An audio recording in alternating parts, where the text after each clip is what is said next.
Yo, what up mga guys? So ngayong araw po ay maglilinis tayo ng ating bahay kasi si mama ay paalis.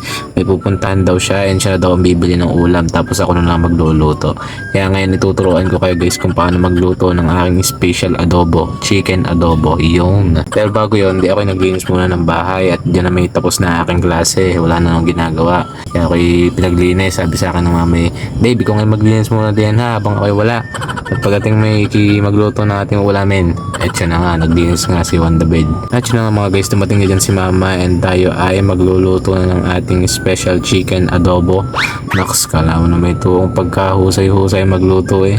Then mga guys, sinugasan ko na dyan yung manok. And nagayat na ako ng ating mga panlahok, ng ating sibuyas, ng ating bawang, yung usual na nilalahok kapag nagigisa, kapag nag-aadobo. Pero dyan, nalimutan kasi ni mamang bumili ng patatas kaya wala tayong lahok na patatas dyan. Papasarapin natin yan gamit lang ang pagmamahal. Iyon, joke lang.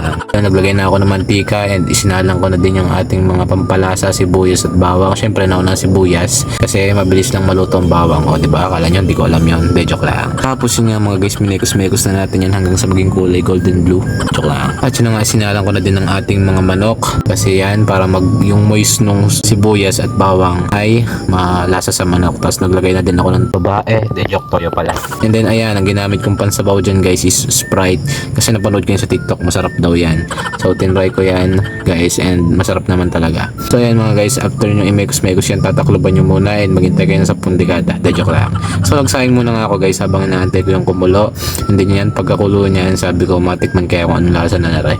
Tinikman ko guys, sabi ko ay parang lasang meron na siyang iba. De, joke lang. At yun nga mga guys, edi nilagyan ko na yun ng suka.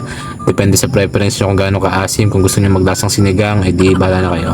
And then yan, after 10 years, de joke lang. Yo, naluto na. Pwede nang isabaw sa kanin. Pwede nang ulamin. Talaga naman. Wow. Paldo na naman ang tiyan ni Manalo. De joke lang.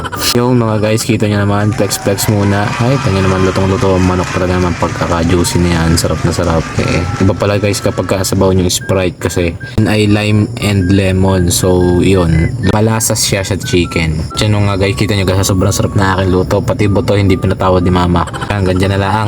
Bye-bye.